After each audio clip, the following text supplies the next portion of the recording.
Guys, next destination or next spot here, Strawberry Farm.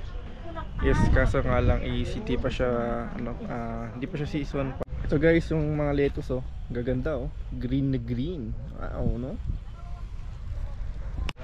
Ito guys, oh, napakaganda, napakalago. Ayan, no? Ganda, no? Ayan guys, ito na siya oh. Di ba? Buko na, no?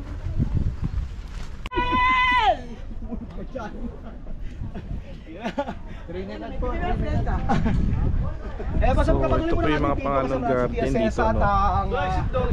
So there's a lot of kind of name of garden here. Dito tayo. At tayo po ito ng mga bata kumain. I see. So actually guys, napakalaki talaga, napakaluwang talaga, no? Ako na tapos sa comer.